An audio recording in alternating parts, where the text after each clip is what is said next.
दोस्तों, कहानी की शुरुआत में हमें एक बहुत ही अंधेरा जंगल दिखाया जाता है जहां एक बच्चा किसी से डर कर भाग रहा था या फिर हो सकता है किसी से बचकर भाग रहा था। जिसके बाद ये सीन यहीं से शिफ्ट होता है और इसी जंगल से गुजरते हुए एक रेड बस को दिखाया जाता है जो सड़क से होता हुआ अपने डेस्टिनेशन तक जा रहा होता है। थोड़ी दूर आगे जाने पर एक पेड़ गिरने की वजह से इस बस की रास्ता ब्लॉक हो जाता है, इसलिए इस बस ने एक दूसरा रूट पकड़ लेता है, ये जाने बगैर कि उधर खतरा भी हो सकता है। वहाँ पर हम कुछ स्केलेटन भी देखते हैं। आगे जाने पर सारे पेड़ कट के खत्म हो चुके थे। अचानक से वहाँ पर इनके बस के सामने धुंधलापन होने लगती है और इनके बस को घेर लेती है। बस में बैठे हुए बच्चे भी डर कर बाहर की तरफ देखने लगते हैं क्योंकि एकदम से ड्राइवर को बस रोकनी पड़ जाती है। उसने नीचे उतर कर देखा तो सामने एक मरा हुआ हिरण था जिसे वो उसे ठिकाने लगा देते हैं। ड्राइवर जैसे ही पीछे मुड़कर देखता है तो एकदम से शॉक रह जाता है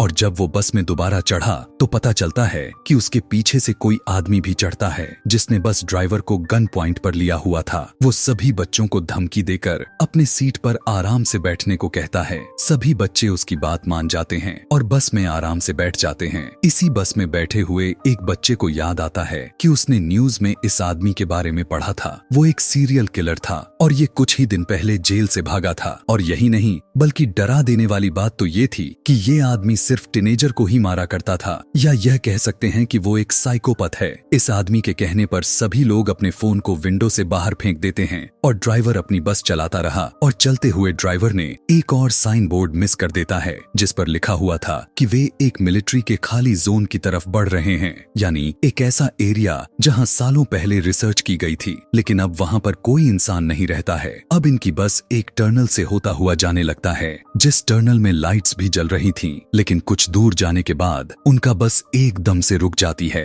तब इन्हें पता चलता है कि बस की इंजन खराब हो गया है, लेकिन साइकोपैथ को लगता है कि ड्राइवर उससे चालाकी कर रहा है, इसलिए उसने एक बच्ची को गन पॉइंट पर ले लेता है और ड्राइवर से कहता है कि चलो उतारो नीचे और इस बस को मेरे सामने ठीक करो, और कोई भी चालाकी करने की कोशिश की तो मैं इस बच्चे को मार डालूंगा। इसी दौरान इस टनल की लाइट भी चली जाती है जिससे ये सभी घबरा जाते हैं। इस अंधेरी टनल में इन्हें एक खौफनाक आवाजें सुनाई देने लगती हैं। किलर ने ड्राइवर को इशारा करता है कि जाओ जाकर देखो कि आखिर क्या है। तब वो अपनी टॉर्च को लेकर आगे बढ़ने लगता है। जैसे जैसे वो अंधेरे की तरफ बढ़ता रहा तभी उसे एक साया नजर आती है। करीब जाकर देखने पर उसे पता चलता है कि वो तो एक भयानक दिखने वाला मॉन्स्टर था।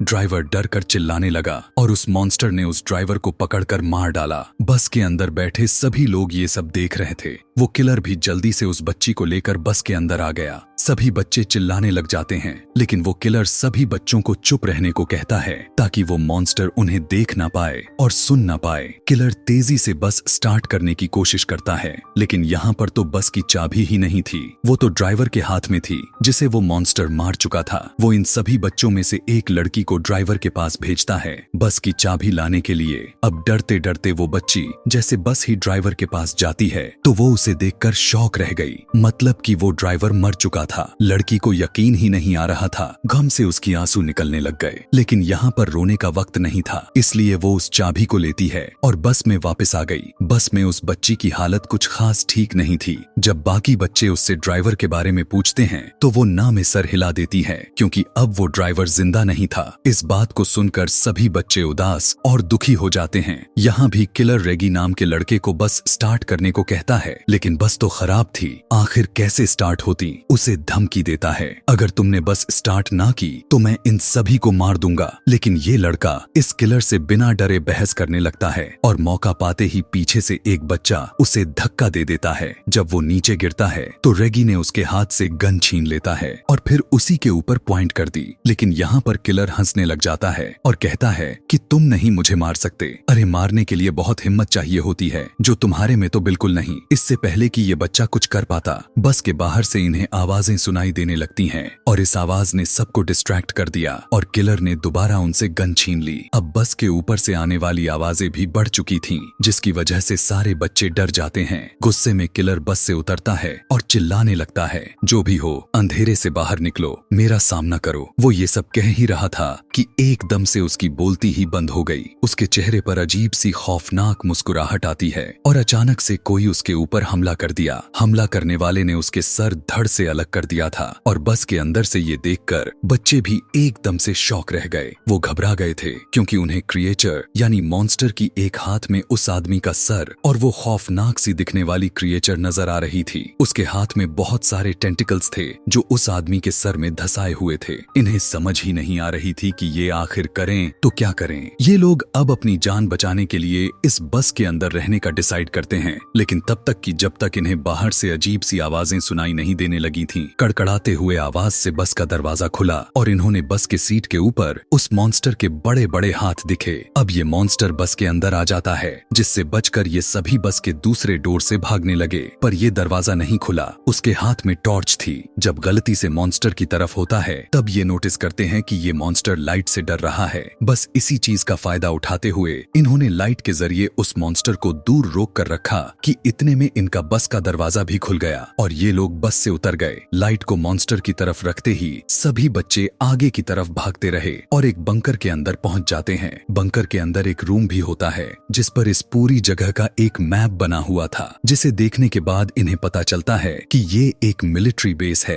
और अगर ये एक मिलिट्री बेस थी तो यहाँ पर लाइट भी हो सकती थी और कंट्रोल पैनल भी हो सकता था। इसलिए ये लोग प्लान बनाते हैं कि अगर उस मॉन्स्टर से बचकर रहना है तो इस मिलिट्री बेस के लाइट को ऑन करना होगा, जिससे ये लोग यहाँ से बचकर जा पाए। मैप को रखकर ये सभी एक पूरा प्लान बनाते हैं और सोचने लगते हैं कि आखिर कहाँ पर वो कंट्रोल पैनल हो सकता है। नोलन और उसके साथी पावर पॉइंट को ढूंढने के लिए चले जाते हैं, जबकि यहाँ पर बैठे ये तीनों अजीबोगरीब तरीकों से अपना टाइम पास कर रहे थे। जिसके बाद एक लड़की दोनों लड़कों से कहती है कि मुझे वॉशरूम जाना है, लेकिन वो जा नहीं सकती थी क्योंकि उसे डर लग रहा था। इसलिए रेगी उसके साथ चला जाता है। रेगी उसे अपने बातों ही बातों में तंग किए जा रहा था, इसलिए क्वीनी उसे अब कोई नहीं जवाब दे रही थी। अब काफी देर हो गई। जब तब रेगी पीछे मुड़कर देखने लगा तब उसे पता चलता है कि वहां पर तो क्वीनी थी ही नहीं, जिसके बाद तो उसके होश ही उड़ गए। जोर जोर से चिल्लाते हुए वो क्वीनी को यहाँ वहाँ ढूंढने लगा तो उसके दूसरे दोस्त को भी पता चल गई कि क्वीनी गायब है। इसलिए एक दूसरे एरिया में क्वीनी को ढूंढने लगे और आखिर एक ऐसी जगह पहुंचे जहाँ इन्हें क्वीनी दिख गई। लेकिन उस समय क्वीनी के ऊपर एक मॉन्स्टर था, एक भयानक मॉन्स्टर जो क्वीनी को खाने ही वाला था। क्वीनी की हालत उस मॉन्स्टर को देखकर खराब हो गई थी, पर रेगी उस मॉन्स्टर को फायर दिखाकर उसे डिस्ट्रैक्ट करता है, जबकि उसका दूसरा दोस्त क्वीनी को निकालने में कामयाब हो गया। क्वीनी और उसका दोस्त दोनों तेजी से उस मॉन्स्टर से बचकर भागने लग जाते हैं, ये सोचे बगैर कि रेगी उसके पीछे है कि नहीं। असल में रेगी के हाथ से उस मशाल को नीचे गिरा दी थी और वो नीचे पानी में गिरकर बुझ गई और अब वो मॉन्स्टर बस उसके ऊपर हमला करने ही वाला था। उसके मुंह से अजीब सी चीजें निकलकर रेगी के मुंह पर गिर जाते हैं और ये खून था। क्वीनी और उसके दोस्त जब आकर रेगी को देखें तो उनके तो होश ही उड़ गए। ये लोग तो अब तक कुछ कर भी नहीं सकते थे और इससे पहले ये मॉन्स्टर रेगी को खा जाता। एकदम से यहाँ पर लाइट आ जाती है, जिसकी वजह से मॉन्स्टर डर कर रेगी को छोड़कर वहाँ से चला जाता है और ये लोग समझ जाते हैं कि इनके दोस्तों को वो पावर हाउस मिल ही गया। यहाँ पर नोलन और उसके साथी जिन्होंने इस लाइट को ऑन किया था, उन्हें यहाँ पर पास में ही एक कमरा मिला, जिस कमरे में एक डेड बॉडी पड़ी हुई थी और साथ ही बहुत सारी पिक्चर और नोट्स भी मौजूद थे। इस नोट्स में सिर्फ इसी क्रिएचर के बारे में नोट्स थी। ऐसा लग रहा था कि जैसे किसी ने इस क्रिएचर के ऊपर बहुत रिसर्च की है और फिर जैसे वो इस क्रिएचर को मारने में कामयाब नहीं हो पाया। लेकिन यहाँ पर इनका पॉइंट ये नहीं था, इनका पॉइंट तो ये था कि जल्दी से किसी भी तरह करके ये सभी यहाँ से निकल जाएं। इसलिए जब ये आगे की तरफ जाते हैं तभी इन्हें दूर से एक अजीब सा शैडो दिखाई देता है, जो दोनों डर गए और इन्होंने सांस तक रोक लिया क्योंकि ये मॉन्स्टर भी हो सकता था। पर उन्हें पता चलता है कि ये कोई मॉन्स्टर नहीं बल्कि इन्हीं के तीनों साथी थे, जिनको देखकर ये तीनों खुश हो गए और उनके पास चले गए। ये खुशी कुछ ही पल के लिए थी क्योंकि उन्होंने क्वीनी के गर्दन पर एक निशान देखा जो जख्म था, बहुत ही काफी बुरी जख्म जिसके अंदर से खून निकल रहा था। सभी लोग सोचने लग जाते हैं कि क्वीनी तो अब उस मॉन्स्टर से इन्फेक्टेड हो चुकी है। इसलिए कुछ लोग इसमें से कहते हैं कि शायद हमें क्वीनी को साथ में नहीं रखनी चाहिए, लेकिन ये लोग ऐसा नहीं करते। ये क्वीनी को साथ में ही रखते हैं। उसके साथ आखिर क्या होने वाला है, इसकी इंफॉर्मेशन लेने के लिए ये सभी लोग दोबारा उसी कमरे में जाते हैं जहाँ पहले उन्हें बहुत सारी नोट्स मिले थे उस मॉन्स्टर के बारे में। वहाँ पर पड़े हुए बहुत सी नोट्स में से वो एक नोटबुक उठाते हैं और उसे पढ़ना शुरू कर देते हैं। ये एक लड़के की कहानी थी जिसे अपनी बहन के साथ नई नई चीजों को एक्सप्लोर करना बहुत अच्छा लगता था और इसी तरह से ये लोग एक्सप्लोर करते करते एक दिन ये लोग इस मिलिट्री बेस तक आ गए। वो लड़का जिसने इस कहानी को लिखी थी वो मैप को गौर से देखता रहा और वो पीछे ही रह गया, जबकि उसकी बहन आगे की तरफ बढ़ती रही और एकदम से वो कुछ देखकर शॉक हो गई, जैसे उसे अंदर से कुछ अजीब चीज नजर आई हो। पीछे जो उसका भाई था वो जैसे ही उसके तरफ देखता है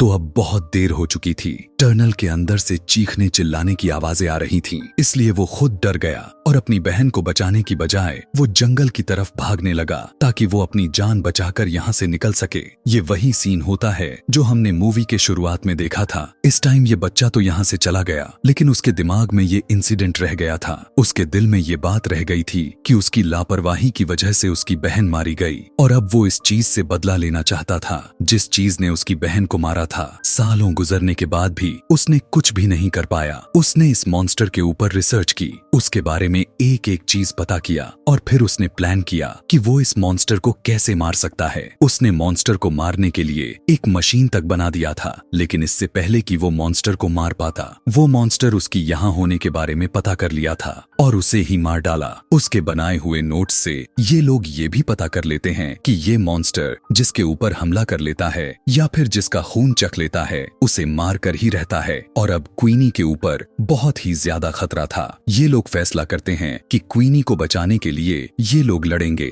और जो ये काम उस आदमी ने शुरू किया था उसे ये लोग पूरा करेंगे। उसी मशीन को ये लोग कंप्लीट करेंगे और उस मॉन्स्टर को मार देंगे। लेकिन क्वीनी यहाँ पर कहती है, नहीं, मेरी वजह से कोई भी अपने आप को खतरे में नहीं डालेगा। लेकिन उसके सारे दोस्त अच्छे थे, वे कहते हैं नहीं, हम सारे के सारे यहाँ से जिंदा बचकर निकल जाएंगे। ये सोचकर ये सभी एक दूसरे को गले लगाते हैं और फिर एक साथ अपने प्लान पर काम करना शुरू कर देते हैं। कुछ ही देर के बाद ये लोग उस आदमी की बनाई हुई मशीन को हासिल कर लेते हैं जो अब पूरी तरह से काम भी कर रही थी। ये देखकर ये लोग बहुत खुश हुए, लेकिन अभी भी काम बाकी था। उस मॉन्स्टर को इस मशीन के सामने लाना, जिसके लिए ये लोग एक ट्रैप बनाते हैं। क्वीनी की खून से भीगी हुई कपड़े एक खाली जगह पर रख देते हैं ताकि उसे सूंघते हुए वो क्रिएचर वहां तक आ जाए। थोड़ी ही दूरी पर उन्होंने क्वीनी को भी खड़ा किया हुआ था ताकि मॉन्स्टर एकदम से सही जगह पर आए और ये लोग लाइट जलाकर उसे मार दे। उनके प्लान के मुताबिक वो मॉन्स्टर इनके सामने आया भी। वो सूंघते हुए उसने क्वीनी के कपड़े भी उठाए, लेकिन ये क्वीनी नहीं थी, वो जान गया था। ठीक इसी टाइम नोलन को वो ट्रिगर नीचे करना था, लेकिन बदकिस्मती से वो ट्रिगर फंस गया, जिससे मॉन्स्टर क्वीनी को ढूंढते हुए उसके पीछे आ गया। इससे पहले वो क्वीनी के ऊपर हमला कर पाता।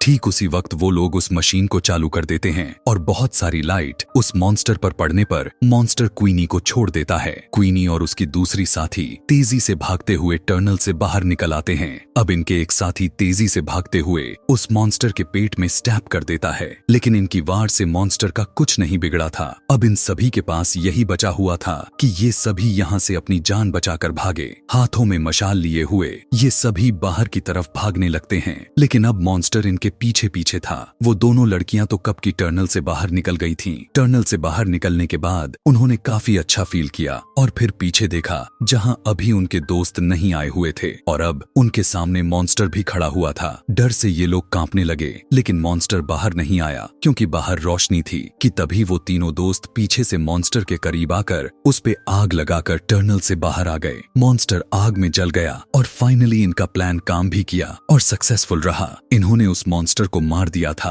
और इन सब की जान बच गई थी। ये न सिर्फ अपने लिए बल्कि यहाँ पर सभी के आने वाले खतरा को खत्म कर दिया था। मूवी के लास्ट में ये बच्चे अपने ड्राइवर को याद करते हैं जिसने इनसे एक पहेली पूछी थी कि वो ऐसी क्या चीज है जो हर मुसीबत से हमें बाहर निकाल देती है। उस टाइम तो इन्हें उस पहेली का जवाब नहीं मिला था, लेकिन अब ये लोग पूरी तरह से समझ गए थे कि वो चीज हिम्मत है जो किसी इंसान को बड़ी सी बड़ी मुश्किल से बाहर निकाल देती है। मरते हुए ड्राइवर ने इन्हें बहुत बड़ा सिख सिखा कर गया और यहीं पर ये कहानी समाप्त हो जाती है।